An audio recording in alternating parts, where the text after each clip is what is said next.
tous, il me fait plaisir de vous accueillir aujourd'hui pour un webinaire du CRIFP, dont la fonction première est de traiter d'enjeux d'actualité en éducation à des fins de vulgarisation. Et nous recevons aujourd'hui un conférencier dont les travaux portent sur l'éducation relative au changement climatique. Plusieurs d'entre vous en avez sûrement entendu parler dans les médias. Ça revient périodiquement et de façon intensive. Dernièrement, il y avait le sommet de Glasgow. Il y a des sommets annuels, biannuels sur les réchauffements climatiques. Alors, on en est rendu là comme société et ça a des impacts sur l'éducation. Pour nous aider à poursuivre cette réflexion, il m'a fait plaisir aujourd'hui de vous présenter notre conférencier, qui est Adolfo Agúndez Rodríguez, dont les travaux portent sur l'éducation relative à l'environnement et à la consommation, qui est un enjeu d'actualité également, considérant que nous vivons dans des sociétés d'hyperconsommation où la croissance économique en dépend directement. Donc, il y a des enjeux éducatifs associés à ça, que notre conférencier aura la chance de partager avec nous au cours des 30 à 35 prochaines minutes. Avant de lui céder la parole, toutefois, je vous inviterai, si vous avez des questions à poser, à procéder par le fil de discussion. Alors, il y a un endroit, là, questions-réponses, vous indiquez vos questions dans ce fil-là et à la fin de la présentation de 35 minutes, je ferai des synthèses de ces éléments-là pour les poser directement à notre conférencier. Donc, ça ne vous interdit pas en cours de... Vous pouvez noter vos questions durant la présentation. Vous n'êtes pas obligé d'attendre à la fin de celle-ci. Mais vous ne pouvez pas prendre la parole directement pour vous adresser à notre conférencier. C'est bonne parole, je lui céderai son tour de parole. Merci. Merci Daniel pour la présentation. Et je vais commencer un peu pour la journée d'hier. Et vous, comme moi, vous avez commencé peut-être la journée avec les journaux du jour qui nous parle de notre rapport du GIEC qui vient de sortir et qui porte sur le changement climatique, concrètement sur l'atténuation du changement climatique. Le rapport qu'on a vu hier sortir. Et je commence ma présentation un peu avec le travail que j'ai fait depuis hier pour cette présentation. Et ce que vous voyez, c'est la page du journal, Le Devoir, qui présente en couverture 3 nouvelles et en apparence déconnectées les unes des autres. Non? Une nouvelle sur les rapports du GIEC à droite, sur l'urgence de changer notre mode de vie pour contrer les changements climatiques, et une nouvelle sur la guerre en Ukraine, et une autre nouvelle sur la COVID. Donc, ça représente bien, je pense, notre situation actuelle. Je vais revenir sur les 3 nouvelles à la fin de ma présentation pour donner un exemple de qu'est-ce qu'on peut faire en éducation relative au changement climatique à partir du modèle que je vais présenter. Et si vous avez vu les devoirs comme moi, vous avez vu aussi dans la contre-page, la page 8 qui continue, la nouvelle sur les rapports du GIEC, et l'autre nouvelle que vous voyez à droite qui parle de la situation au Canada par rapport au pétrole et les décisions qui sont en train de se prendre par rapport à la production de pétrole au Canada. Et donc, une des recommandations du GIEC, c'est clairement d'arriver à de plafonner les émissions de gaz à effet de serre pour 2025. Et en même temps, on voit que ce n'est pas nécessairement ça ce qu'envisage notre gouvernement canadien pour l'instant.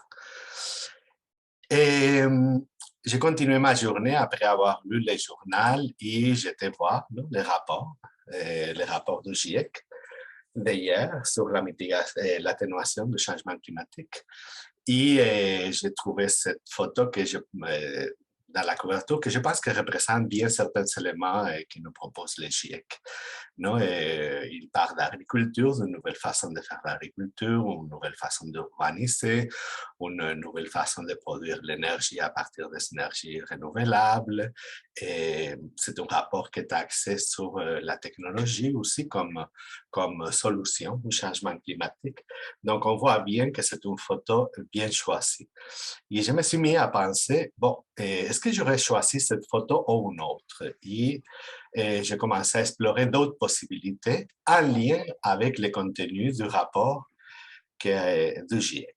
Donc, je me suis dit, bon, peut-être qu'ils seront pu choisir cette photo qui représente une sculpture éphémère d'Isaac Cordal, qui fait partie de sa série en espérant les changements climatiques, en attendant les changements climatiques. Il représente des politiciens qui sont en train de négocier sur les changements climatiques, par exemple, dans les conférences sur le climat, ou se prendre des décisions.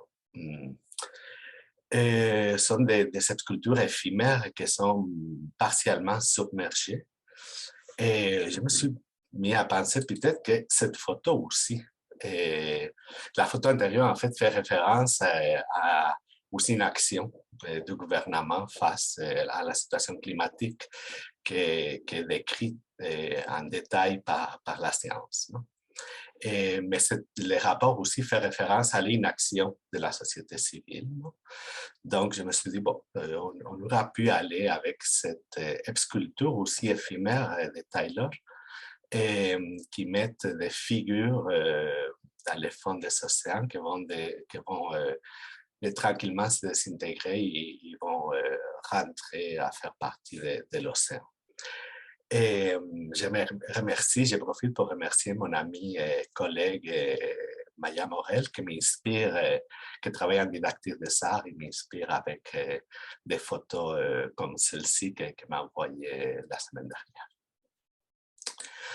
Mais aussi, le GIEC aurait pu choisir cette photo parce que le GIEC parle du besoin de l'action de la société civile pour changer la situation d'augmentation de la température des émissions. Donc, cette photo qui représente une des manifestations qui a eu lieu pour la Grande Marche mondiale pour le climat en 2018 et représente la manifestation qui a eu lieu à Montréal, concrètement. Non? Donc, une autre photo que je pense qu'il aurait pu faire la couverture de ce rapport du GIEC. Aussi, cette photo, une façon de manifester pacifiquement du groupe Extinction Rebellion à Montréal. Je pense que c'est cette photo aussi. Donc, différentes façons de manifester en appliquant, en utilisant la désobéissance civile de façon pacifique. Ou cette photo quand on montait pour reivindiquer sur le pont Champlain, l'ex-pont Champlain. Et moi, je me suis mis à penser aussi quelle photo je choisirais de toutes les photos que j'ai mises ou d'autres photos. Et finalement, je pense que je reste avec cette photo. Cette photo qui me transporte à un lieu éloigné, et pacifique, silencieux, et qui me connecte avec le territoire.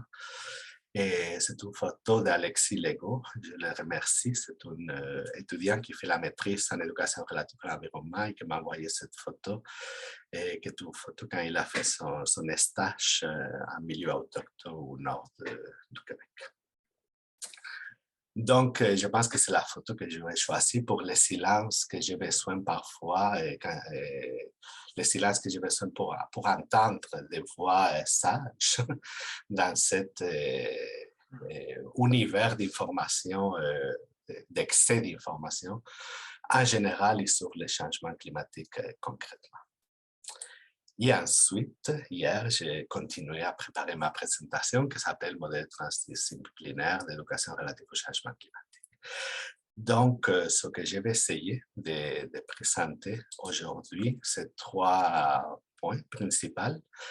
Et je vais parler de la recherche sur le changement climatique, donc je vais revenir au rapport du GIEC.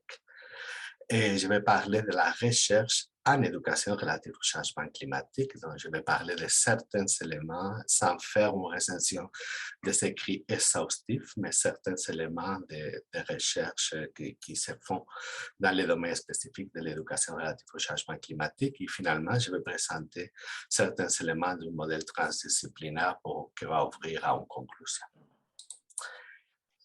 Et pour commencer, qu'est-ce qu'on connaît sur les changements climatiques? On connaît beaucoup. Quand on parle du 6e rapport sur les changements climatiques produit par les GIEC, on parle d'un rapport qui va avoir quelques milliers de pages. Le rapport d'hier à presque 3000 pages. Donc, on a beaucoup de connaissances sur les changements climatiques et c'est des milliers d'articles scientifiques que les GIEC consultent et analysent pour produire les rapports. Donc, ils peuvent faire un résumé pour rassembler la connaissance disponible sur les changements climatiques et donner des recommandations. Et ici, avant de continuer, j'aimerais faire une distinction parce que parfois, dans cet univers d'informations sur les changements climatiques, on voit passer différents rapports, différents organismes, différentes rencontres, etc. Donc, il faut distinguer le travail fait par les GIEC, les groupes d'experts intergouvernementaux sur l'évolution du climat, sont eux qui produisent les rapports scientifiques. Ce sont des scientifiques qui font des transdisciplinaires, c'est une approche complètement transdisciplinaire, et qui produisent des rapports à partir de la connaissance disponible dans les différentes disciplines. Et c'est différent de la Convention cadre des Nations unies sur le changement climatique, ce qu'on appelle les parties, les pays. Et cette convention est formée par les différents pays de la ONU. Et ils sont eux qui organisent les conférences, ce qu'on appelle les conférences des parties, qui sont les COP. Les COP qui ont commencé et en 1900, les COP ont été créés en soi en 1992 dans la conférence de Rio. Ils ont commencé à avoir lieu en 1995 à Berlin et ensuite il y a eu une conférence par année. Et dans les conférences, sont les politiciens, les gouvernements des équipes formées par les différents gouvernements, les différents États des Nations unies qui vont prendre des décisions par rapport au climat en se basant sur les rapports qu'ont fait les experts, les scientifiques réunis autour du GIEC.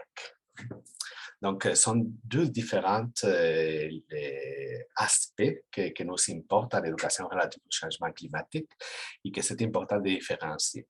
Quand on parle du GIEC, on parle de la connaissance sur les changements climatiques. Par contre, quand on parle des COP, de la Convention des cadres des Nations unies, il y a un aspect éducatif qui est intégré et qui est absent quand on parle de rapport du GIEC. Le GIEC ne parle pas explicitement d'éducation. Par contre, les conventions cadres, oui, depuis l'accord de Paris, a intégré un article spécifique, l'article 12 de la Convention, des pactes qui ressortent de chaque rencontre et qui portent spécifiquement sur l'éducation relative au changement climatique, le pouvoir de l'éducation pour transformer la situation. Et une fois que j'ai dit ça, je vais rentrer un peu, qu'est-ce que les GIEC nous apportent en éducation? Ils nous apportent la connaissance sur le changement climatique, la définition de la situation climatique actuelle, la définition, la description des causes, des conséquences. Et ils vont aussi dessiner différents scénarios de futur, différentes possibilités en fonction des émissions produites pendant les prochaines années. Ils vont suggérer à partir de la connaissance disponible des actions pour l'atténuation et pour l'adaptation du changement climatique. Les rapports sont toujours divisés en recommandations pour l'atténuation du changement climatique et des recommandations pour l'adaptation du changement climatique.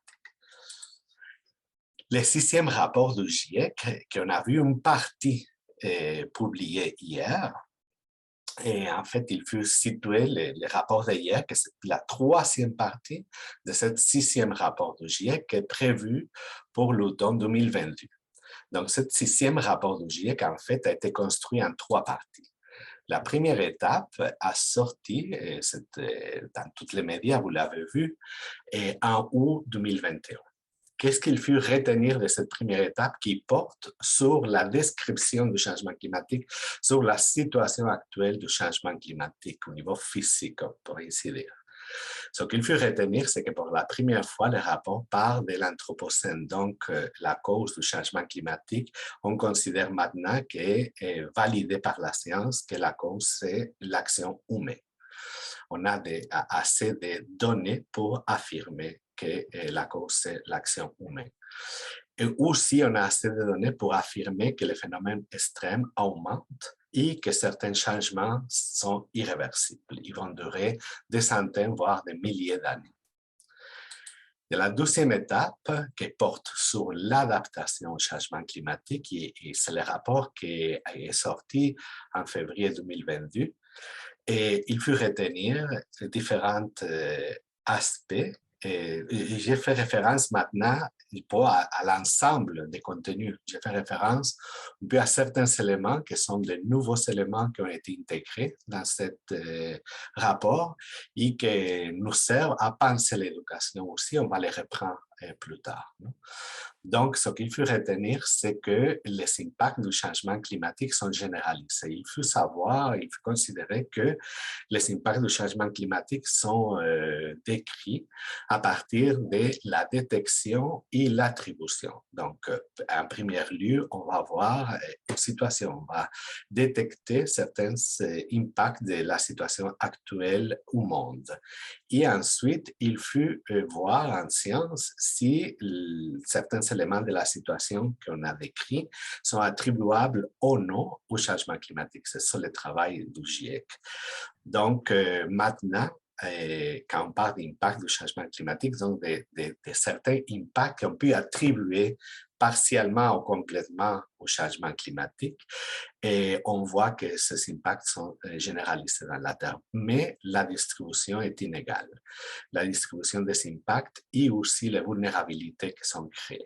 Donc, on parle de différentes régions du monde, notamment l'Amérique du Sud, l'Amérique centrale, Asie méridionale et Afrique, surtout la partie centre-sud de l'Afrique, comme des régions du monde qui sont plus vulnérables au changement climatique, et ça c'est documenté par la science. Et les causes sont multifactorielles dans la plupart des impacts décrits, mais c'est la première fois qu'on voit un lien direct dans les rapports du GIEC avec les pratiques coloniales. Donc, c'est la première fois qu'on a vu ce lien entre une pratique coloniale qui a nuit la gouvernance et qui a appauvri, qui a donné lieu à des situations de grande pauvreté dans certaines régions du monde. Et comment ces deux éléments, la perte de gouvernance et la pauvreté, est directement liée à une plus grande vulnérabilité face au changement climatique parce qu'il y a moins de pouvoir de réaction aussi. Et c'est aussi la première fois qu'on voit un lien direct entre les changements climatiques et certains déplacements, donc des migrations forcées au monde.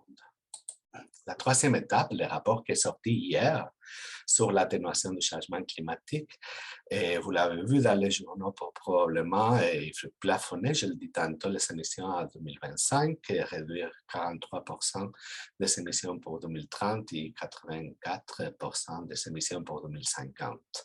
Ce qu'il faut retenir de ce rapport, c'est que pour la première fois, on met l'accent clairement sur les modes de vie, donc sur le système de production et de consommation, donc sur un système de production et de consommation occidentale intégré dans un système néolibéral.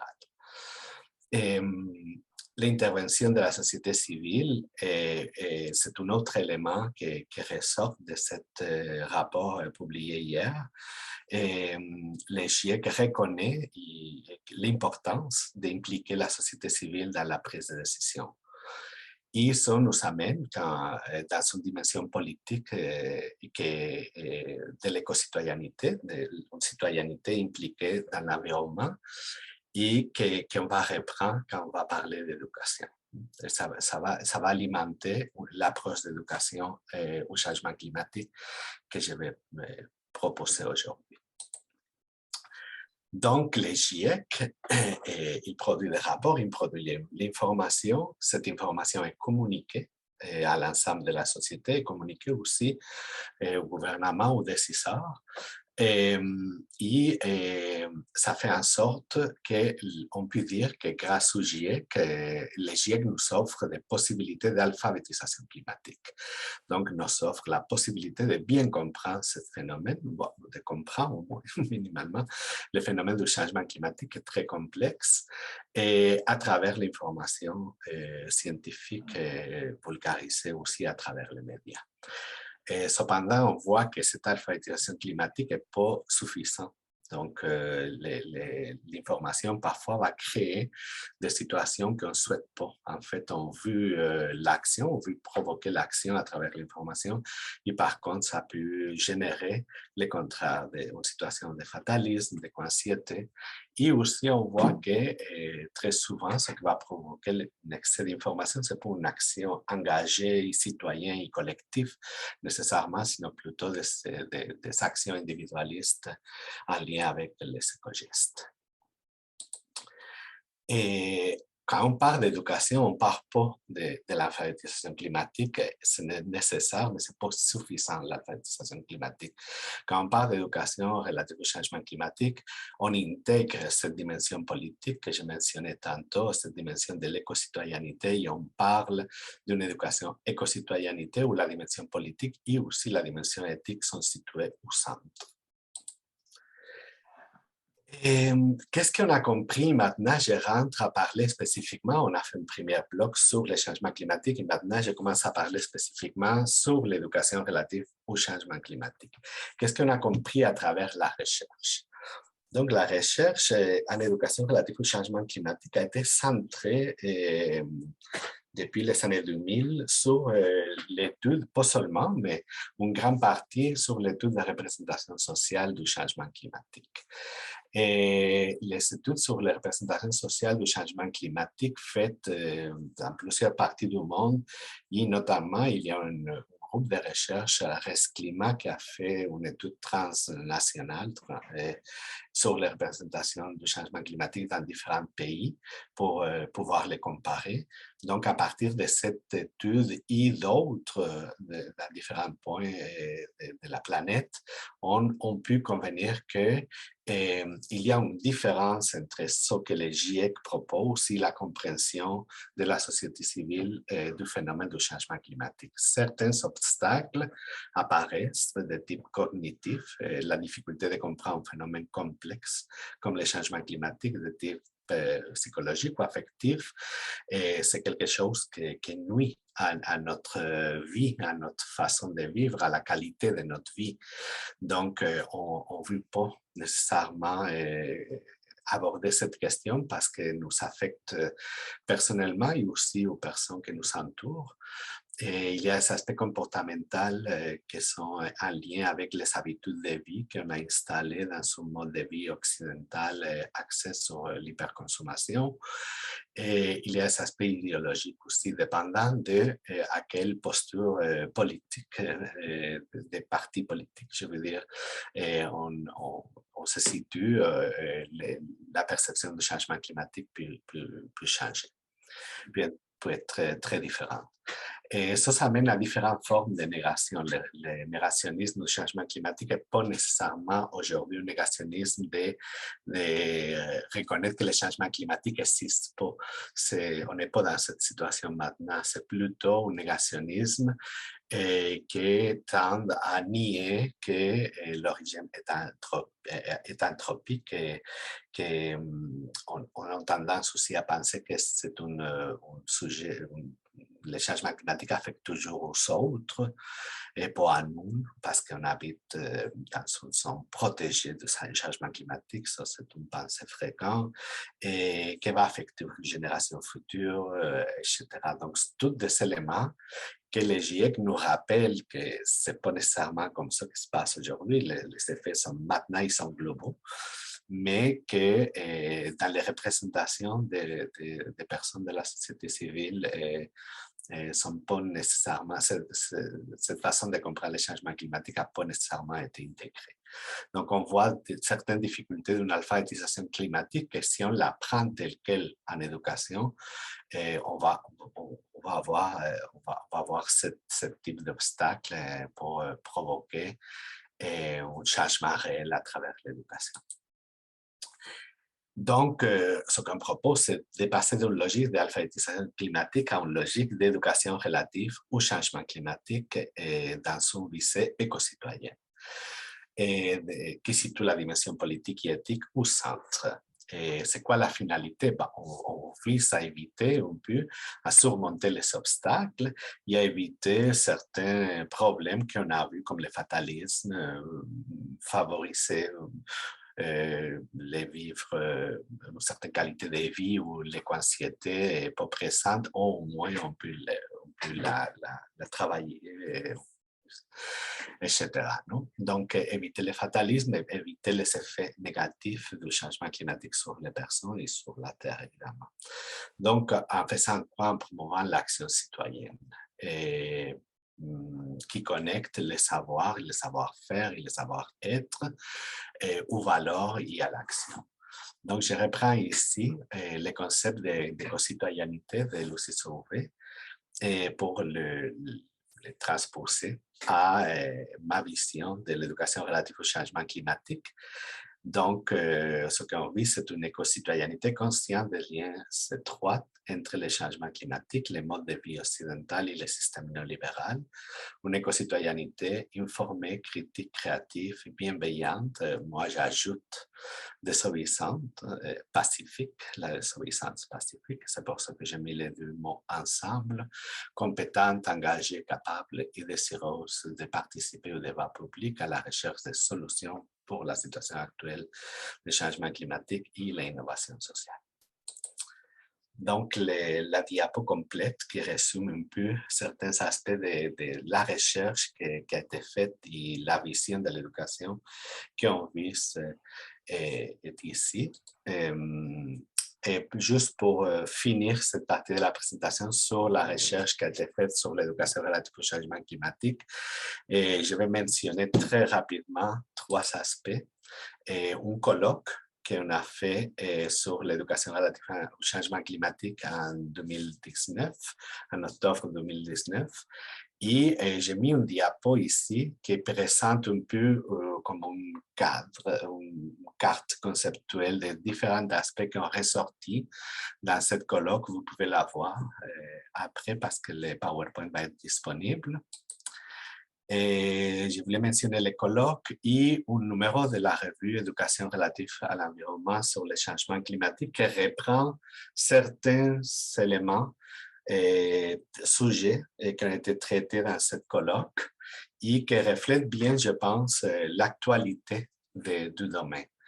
Et donc, on peut voir des articles sur le développement du pouvoir d'agir, sur les capacités citoyennes, sur l'engagement citoyen, sur les arts plastiques et les changements climatiques. Donc, en lien un peu avec le début de ma présentation, des recherches qui ont été faites en milieu formel, en milieu non formel et en milieu informel. Et l'éco-anxiété, 2 articles sur l'éco-anxiété, sur les sciences cognitives et l'éducation relative au changement climatique, ou aussi sur les épistémologies du Sud, donc les aspects de colonisation qui sont en lien avec l'éducation relative au changement climatique. Donc, un ensemble de sujets qui s'intègrent dans cette vision éco-citoyenne de l'éducation relative au changement climatique et qui font partie de différentes recherches qui sont faites, qui ont été faites ou qui sont en cours de se réaliser précédemment dans le domaine. Mes recherches actuelles aussi, j'ai mis les 3 recherches actuelles que j'ai en lien avec l'éducation relative au changement climatique, 2 recherches internationales et une recherche plus centrée sur le contexte québécois. Et sont des recherches qui visent à mieux comprendre la pratique, mieux comprendre comment le changement climatique est intégré dans les matériels pédagogiques, mieux comprendre les politiques éducatives sur le changement climatique et mieux comprendre aussi d'autres savoirs, des savoirs comment les savoirs autochtones peuvent apporter à la connaissance sur l'éducation relative au changement climatique. Donc, avec ce portrait qui présentait très, très rapidement de ce qui est le changement climatique, la recherche sur le changement climatique et la recherche faite sur l'éducation relative au changement climatique, j'ai présenté différents éléments que je pense qu'ils vont résonner maintenant. Quand je vais présenter, ils vont faire significatif la présentation de la troisième partie de ma présentation sur les modèles transdisciplinaires sur l'éducation relative au changement climatique. Donc, la finalité de ce modèle, c'est de développer un savoir agir où la dimension politique de l'éco-citoyenneté climatique est située au centre et la dimension éthique, comme on va voir quand le modèle va être complété, est située aussi de façon transversale et centrale. Donc, poser des actions pour l'atténuation du changement climatique en se basant sur les valeurs personnelles et collectives. C'est la finalité de ce modèle qui est nourri de mes recherches antérieures, mais qui est en évolution aussi.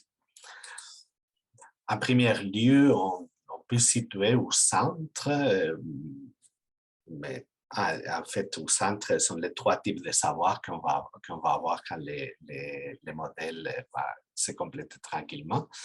Mais ici, pour commencer, on peut parler de certains savoirs disciplinaires et transdisciplinaires. Donc, j'ai déjà parlé de savoirs disciplinaires et transdisciplinaires qui sont très disponibles grâce au travail du GIEC, qui sont une très bonne base pour l'éducation relative au changement climatique pour nourrir ce type de savoir disciplinaire et transdisciplinaire grâce à la connaissance scientifique disponible dans l'actualité. Et des savoirs qui sont nourris à partir de certaines habilités ou compétences et en lien avec la méthode scientifique d'utiliser la communication orale et écrite et la communication aussi dans les médias, par exemple, comme on a dit, les rapports de GIEC sont véhiculés dans les médias, donc c'est une façon de travailler les habilités de communication aussi dans les médias et habilités aussi compétences en lien avec les connaissances traditionnelles des peuples autochtones, par exemple, des Premières Nations. Et aussi, on vise un premier type de pensée en lien avec les savoirs autochtones et les savoirs disciplinaires et transdisciplinaires nous amène à un besoin de développer un type de pensée qui est critique par rapport à ce savoir. Donc, il faut développer en éducation relative au changement climatique des compétences pour pouvoir poser des jugements sur la réalité climatique, des jugements argumentés. Et donc, certaines compétences sont importantes ici pour développer une pensée critique sur la situation actuelle des changements climatiques. Une des compétences, c'est contextualiser, c'est une des compétences importantes de la pensée critique et est en lien avec ce que j'ai parlé, étant donné que le changement climatique affecte à l'ensemble de la planète, mais que les vulnérabilités, les effets sont distribués de façon très inégale et l'effet de contextualiser est très important pour voir les différences d'une région à l'autre et la capacité de réponse aussi, par exemple. Et analyser, interpréter, évaluer les informations qui sortent dans les médias et dans les rapports du GIEC. Argumenter. La pensée critique nous amène à pouvoir argumenter notre choix de consommation à l'aide des critères et nous amène à remettre en question notre représentation sociale, justement, qu'est-ce qu'on pense sur le changement climatique. L'éducation devrait pouvoir créer un pont entre les représentations sociales et la connaissance scientifique disponible. Aussi, on a besoin dans cette éducation relative au changement climatique de développer une pensée créative pour renouveler le regard de à la recherche de solutions pour l'atténuation du changement climatique. Donc, certaines compétences qui nous amènent à imaginer le monde qu'on souhaite pour les moins qu'on a, sinon les moins qu'on souhaite, et à travers de la création d'alternatives, à travers de la création de solutions en imaginant des choses qui sont pas présentes actuellement dans la situation climatique actuelle. Et une troisième pensée, c'est la pensée attentive qui nous amène à prendre soin de la façon de penser le changement climatique et aussi à prendre soin de notre façon d'agir en société comme citoyenne de la société actuelle. Et l'objectif final, où on s'en va avec ça, avec ce type d'éducation relative au changement climatique, deux volets qui sont directement interreliés.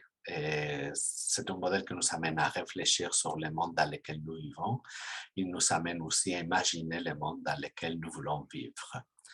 Et de façon transversale à ce modèle, l'éthique, il faut situer l'éthique environnementale, toutes les réflexions en lien avec le changement climatique, la prise de décision, autant individuelles que collectives, sont imprégnées des choix éthiques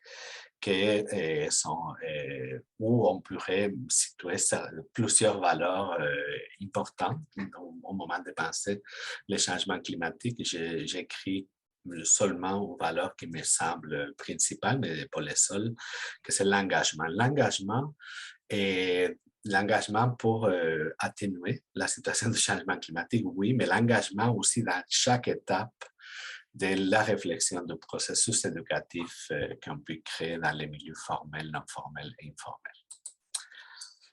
J'avais dit que je reviendrai pour la fin de ma présentation et je vais prendre comme 4 minutes et sur la première page de devoir pour illustrer un peu qu'est-ce que je pourrais faire à partir de ce modèle, un exemple pratique de où m'amène à comment je peux travailler en classe à partir de ce modèle, à partir d'un matériel comme le journal d'hier, par exemple.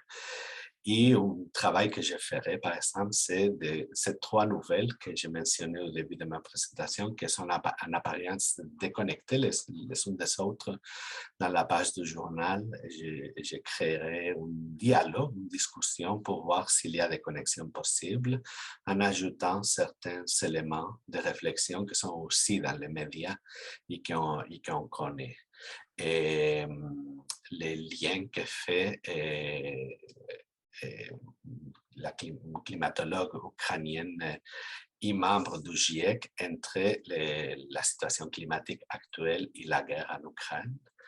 Elle dit que le changement climatique induit par l'homme et la guerre contre l'Ukraine ont les mêmes racines, les combustibles fossiles et notre dépendance à leur égard. Et aussi les liens que font un groupe de scientifiques du GIEC aussi, qui ont mis en relation partiellement, on ne peut pas dire que c'est la seule cause, mais à l'origine de la pandémie, il y a une zoonose qui est causée par une déforestation et une augmentation des températures. Donc, il y a un manifeste des scientifiques contre le changement climatique qui fait cette relation et qui a commencé une première action qui se passe cette semaine de désobéissance civile. Une des choses que préconise, par exemple, c'est l'arrêt de produire des rapports du GIEC jusqu'au moment que les gouvernements vont considérer réellement les rapports du GIEC pour la prise de décision qui nous concerne toutes et tous.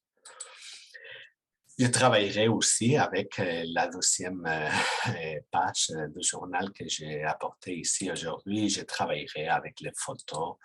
On pourrait travailler au niveau cognitif, au niveau émotionnel aussi, comment se situent des personnes dans son groupe face aux différentes photos que j'ai proposées. On pourrait ouvrir un dialogue, on pourrait travailler aussi sur la connaissance approfondie d'un groupe comme Extinction Rebellion qui font la désobéissance civile pour mieux comprendre ce mouvement pacifique et pouvoir avoir des critères pour mieux évaluer la situation quand on va avoir des actions dans les journaux.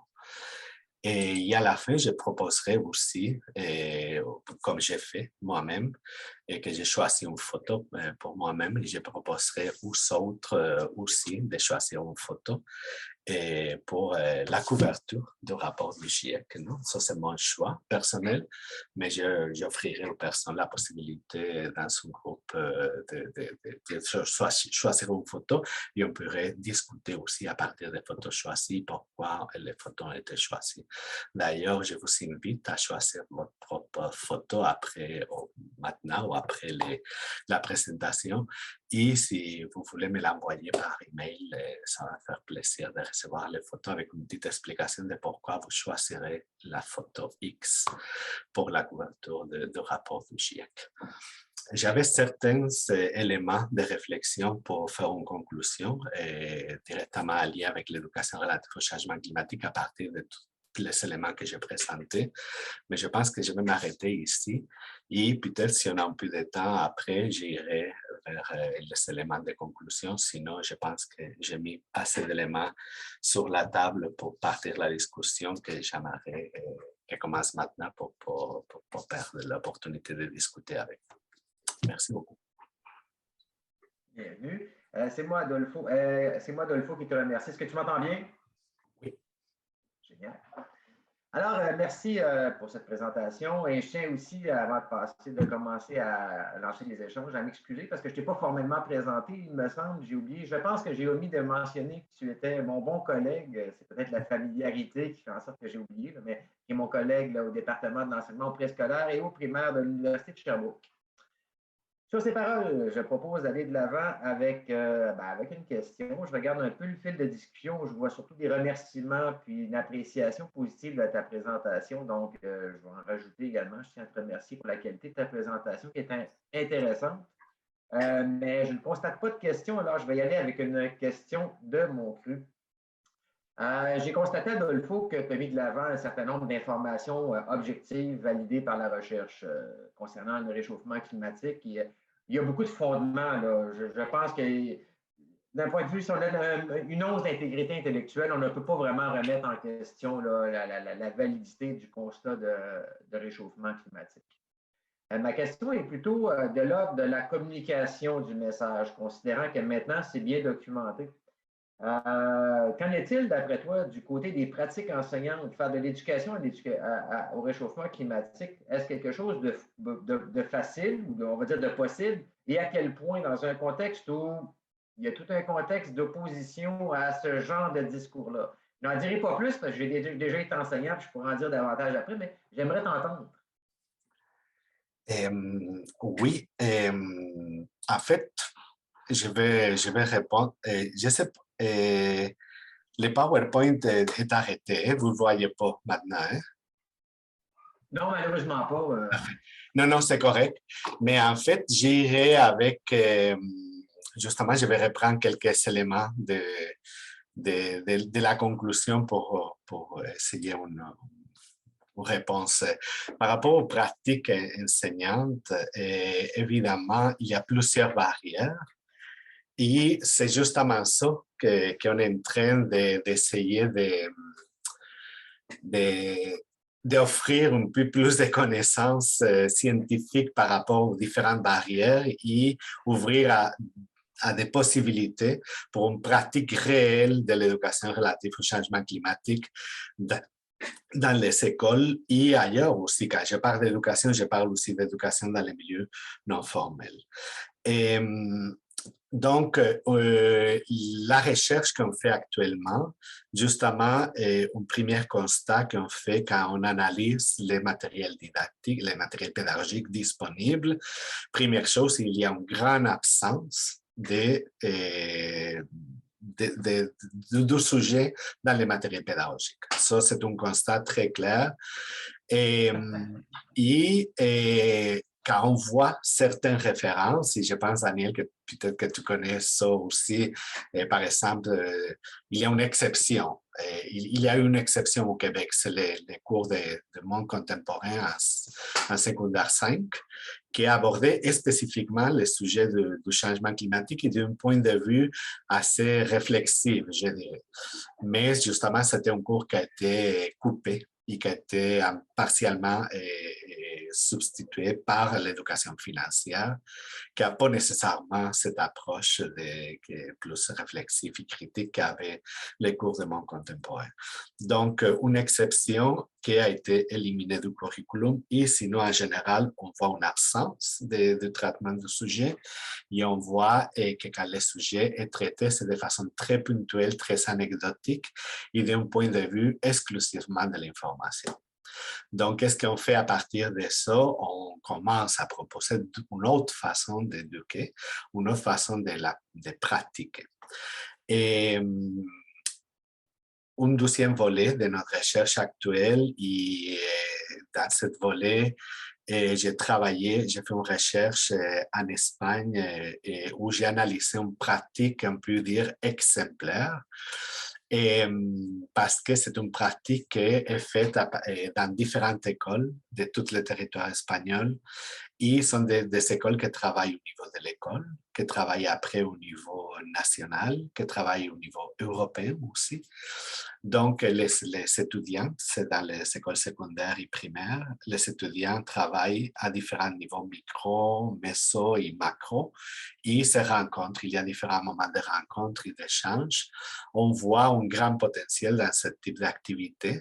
Et ça brise l'isolement, ça donne le sentiment d'appartenance, ça crée une communauté qui travaille autour de différentes pratiques. Ça donne beaucoup d'idées. Il y en a aussi la sensation, et ce n'est pas juste une sensation, c'est une réalité, que dans les écoles, on est en mouvement. On n'est pas les seuls à faire des choses. Et en ce sens, au Québec, la Fondation Monique Feedback travaille un peu dans le même sens. Et ma chère collègue Émilie Morin, que je pense qu'elle est présente ici à quelque part, et travaille sur l'analyse des pratiques au Québec. Et on va voir quel résultat ça donne. C'est un travail qui est en cours. Certaines données ont été recueillies, mais ont été interprétées encore.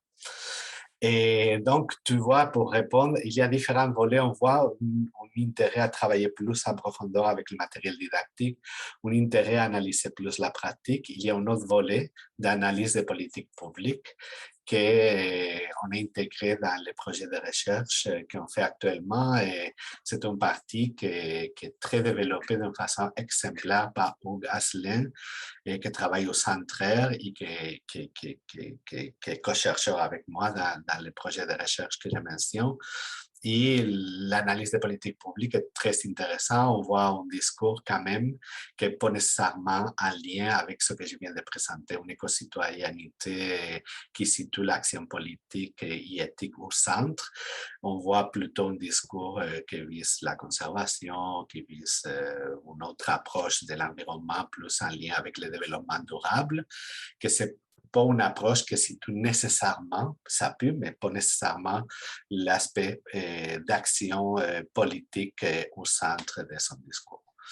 Donc voilà un peu pour nommer certaines choses qu'on est en train de faire justement pour faire la pratique éducative plus réelle, la pratique enseignante sur le changement climatique réel dans les écoles et aussi à l'extérieur. Moi, je dirais c'est très important dans les écoles. Deux choses pour moi sont la clé pour pouvoir faire plus de choses au niveau des écoles. Première chose, il faut prendre au sérieux la Convention internationale des droits de l'enfant et du jeune. La Convention internationale des droits de l'enfant dit que tous les enfants et les jeunes du monde ont le droit de s'exprimer et d'être entendus sur les questions qui les concernent, donc sur le changement climatique. Et l'école doit faire respecter ces droits. Donc, au lieu de mettre des barrières dans les écoles pour les actions des jeunes, par exemple, aller manifester dans la rue quand il y a une manifestation convoquée par la société civile, on doit appuyer sans hésitation toutes les actions qui émergent des écoles. Et sont deux éléments qui sont en lien, appuyer les initiatives et éliminer les barrières dans les écoles, en lien avec ce respect que pour moi est du droit de s'exprimer et d'être entendu et de prendre des décisions en lien avec ce qui les concerne, donc en lien avec les changements climatiques qui les concernent beaucoup. Et voilà, je pense que avec ces deux éléments, je vais m'arrêter pour l'instant. Je ne sais pas si j'ai répondu. Ça répond à la question, mais je vois qu'il y a une question qui a été posée dans le film qui me ressemble poursuivre dans le même sillage. C'est une question qui nous vient de Christine Balslev. De nombreux enseignants ont peur de traiter la question du changement climatique. Je vais faire un petit aparté, ça a été mon cas de figure. De peur de sortir de leur droit de réserve, de leur devoir de réserve. Comment les encourager tout de même? La question mérite d'être posée. Est-ce que tu peux répéter la question, s'il te plaît? De nombreux enseignants et enseignantes ont peur de traiter de la question du changement climatique, de peur de sortir de leur devoir de réserve. Comment les encourager tout de même? OK. Il faut que je te pose une question parce que je ne comprends pas les droits de réserve. C'est quoi? Est-ce que tu peux m'expliquer? Normalement, l'enseignant est supposé être neutre. Il ne doit pas être prosélyte. Il ne doit pas mettre de l'avant une opinion politique. Et quand on parle des réchauffements climatiques, ça peut être vu, pour l'avoir vécu moi-même, ça peut être vu par certains élèves comme étant une forme de prosélytisme. Hein? Toi, tu es en train de menacer la grosse camionnette de mon papa. OK. Super.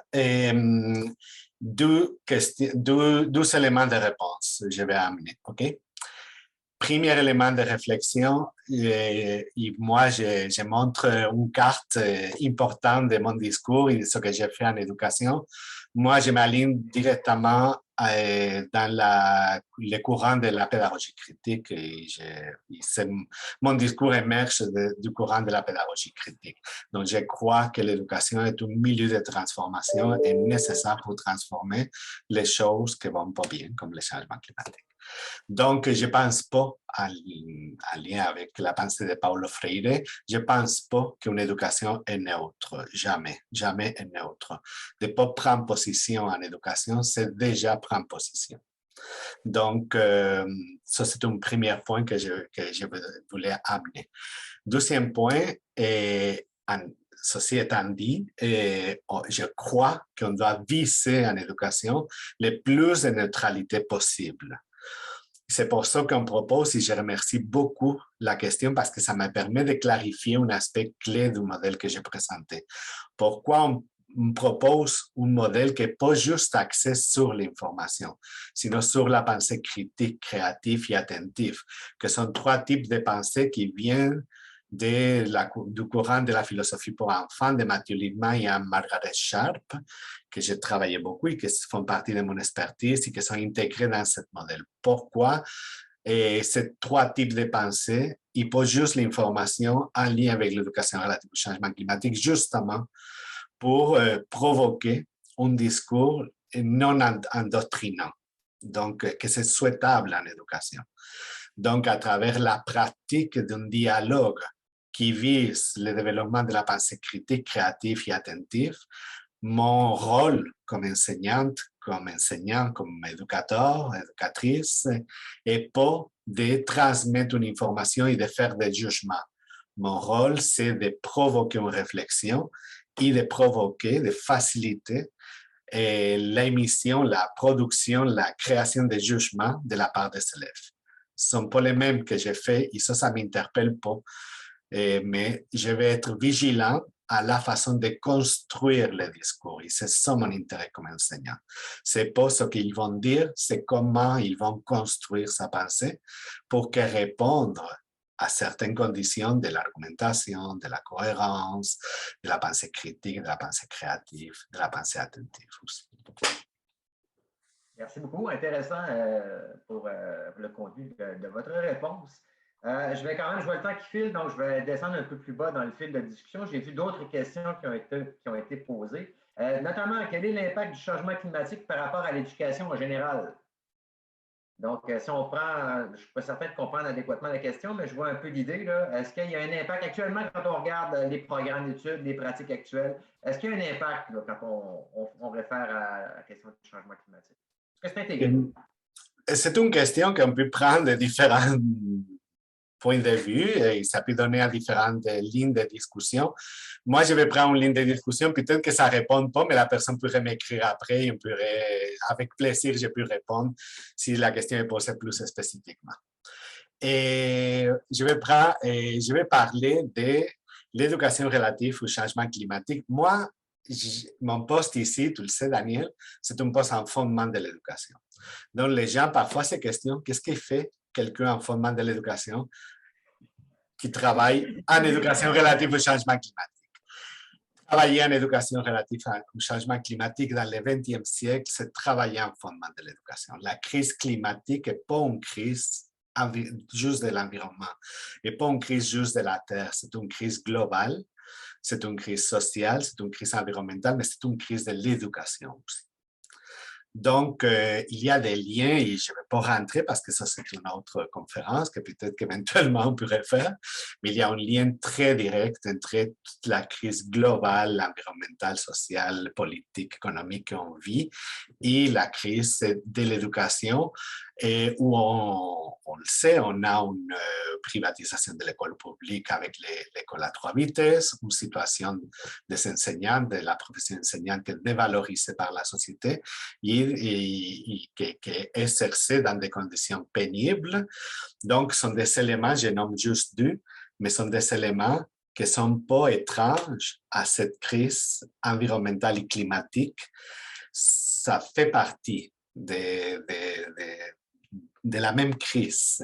Ça fait partie parce que la source, l'origine, c'est un système. C'est un système qui fonctionne d'une manière qui provoque autant une crise environnementale et climatique qu'une crise éducative où on demande à l'éducation de former des travailleurs pour continuer à nourrir ce système qui est en crise.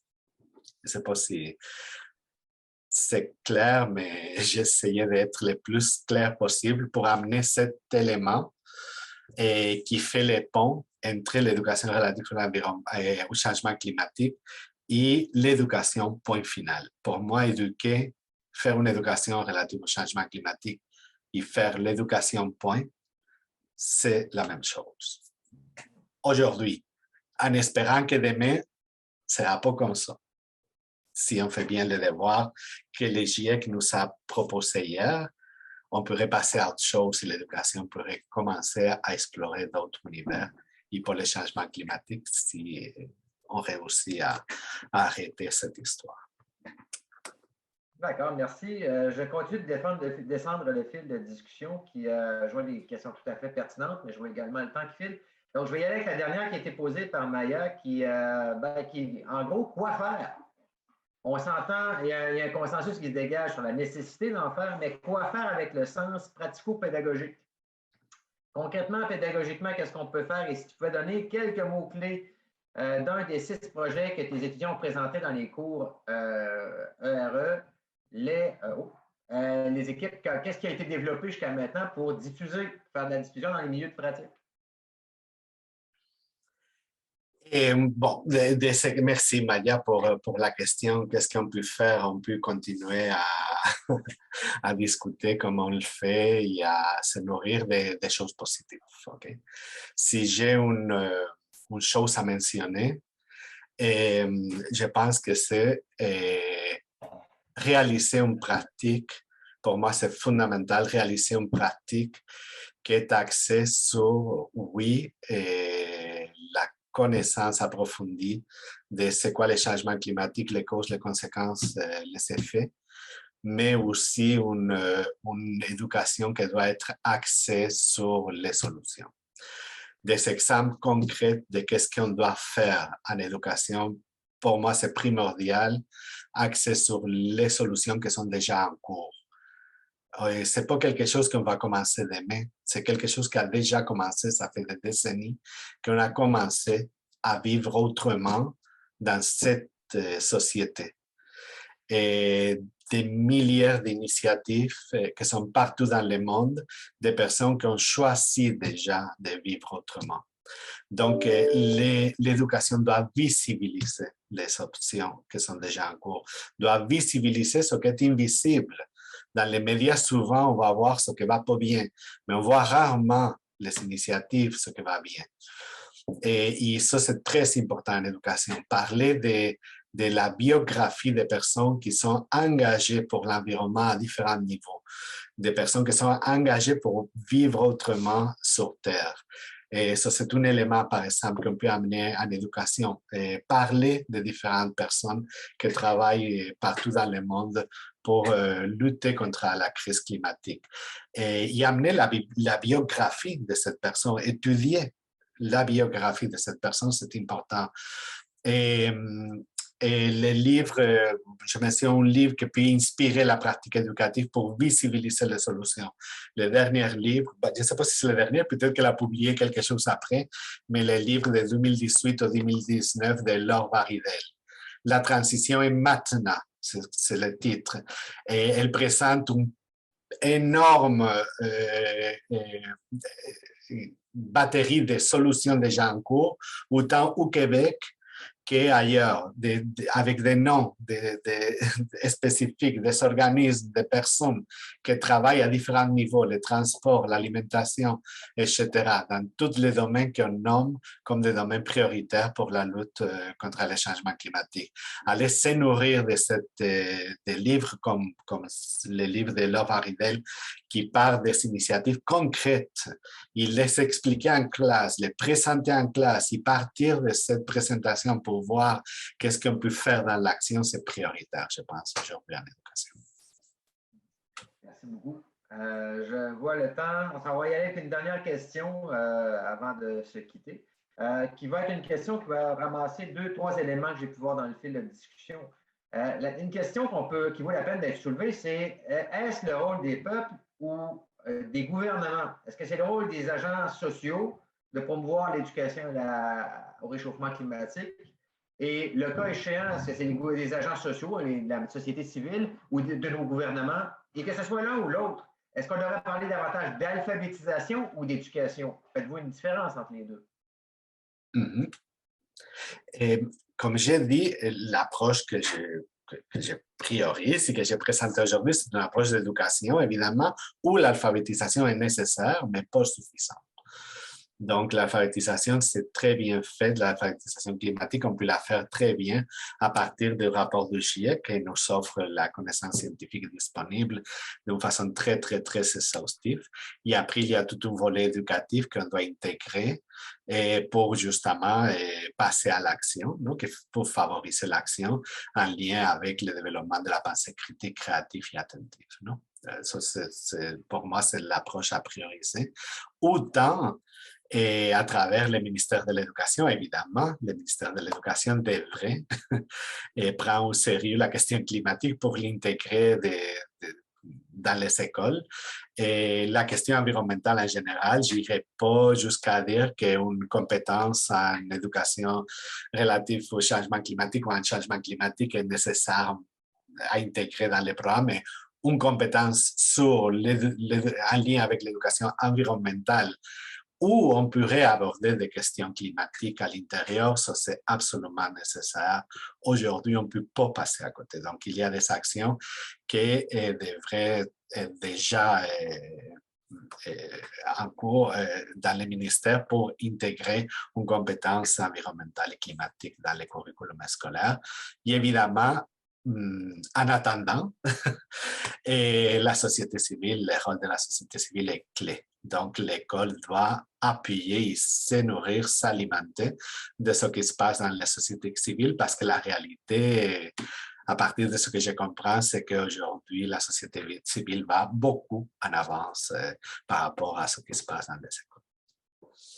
D'accord. Merci beaucoup pour votre réponse et pour votre présentation. En vous remerciant au nom de l'auditoire pour le temps que vous nous avez consacré et la qualité des informations présentées. Ça mettrait un terme à ce midi. Daniel, Oui. Et je ne vais pas m'empêcher, et évidemment, je le sais que les gens vont partir, mais pour les personnes qui restent, je ne voudrais pas m'empêcher de lire un petit texte que j'avais prévu pour la fin. Et juste pendant que les gens parlent, après que mais tu peux finir, je ne voulais pas te couper, désolé, mais je Non, te mais coupe. je vous en prie. Mais tu peux finir si tu veux, et après je lirai le texte et les gens pourront commencer à partir. OK? Mais je te laisse Oui, continuer. c'est simplement pour dire que ça mettrait un terme à ce webinaire du CRIFP. Ceci étant dit, notre conférencier aimerait rajouter quelques paroles à sa présentation. Alors, je lui céderai le micro. Merci. Merci, Daniel. Et c'est une lecture, en fait, pendant que j'ai préparé la conférence, est arrivé à ma maison, je ne sais pas si vous le voyez, le dernier numéro de la revue Nouveau Projet. Une revue que, pour les personnes qui le connaissent, je pense qu'ils vont partager mon impression. C'est une revue que 2 fois par année nous fait vivre l'espoir de que tout est possible. Malgré la situation actuelle, il y en a besoin beaucoup de ça. Et dans le dernier numéro qui célèbre les 10 ans de la revue, dans l'éditorial, on peut lire quelque chose qui rejoint complètement ce que je pense de l'éducation relative au changement climatique. Okay? Donc, je vous lis ça et avec ça, je vais terminer. Non? Et il dit, en même temps que s'accumulent les signes annonciateurs d'un effondrement généralisé, les signes encourageants semblent aussi se multiplier. Nous en avons pointé plusieurs dans nos 20 numéros et 20 documents et plein d'autres restent à raconter. En 2012, nous avons choisi le camp de l'espoir et c'est encore celui que nous habitons. Alors que s'amorce notre 12e décennie. Mais c'est un espoir informé et critique. Sans cela, l'espoir n'est que naïveté ou pensée magique. C'est l'espoir des gens qui pensent que la technologie viendra nous sauver des changements climatiques à la dernière minute, comme les cavaliers, comme Éric Desjardins à la toute fin des 12e matchs lors de la finale de 1993. C'est l'espoir aussi de la poudre lancée à nos yeux par ceux et celles qui ont intérêt à ce qu'on ne voit pas trop loin, celui du développement durable. Pour le dire avec Antonio Gramsci, nous croyons qu'il fut allié le pessimisme de l'intelligence à l'optimisme de la volonté. Face aux catastrophes qui nous attendent, l'espoir que nous choisissons est à la fois lucide et radical. Pour reprendre l'adjectif utilisé par le philosophe Jonathan Lear, un espoir fait essentiellement de courage et qui anticipe un bien commun espéré par des individus qui n'ont pas encore la capacité de le comprendre. C'est Nicolas Langelier qui l'écrit et je ne pourrais pas le dire mieux pour finir la présentation. Merci beaucoup. C'est moi qui vous remercie, chers collègues, et pour cette citation qui était touchante à la fin et qui concluait de manière convaincante votre présentation. Vous remerciant tout le temps. Et je veux également remercier notre auditoire pour votre participation, votre présence et en espérant vous retrouver bientôt pour un prochain webinaire du CRIFP.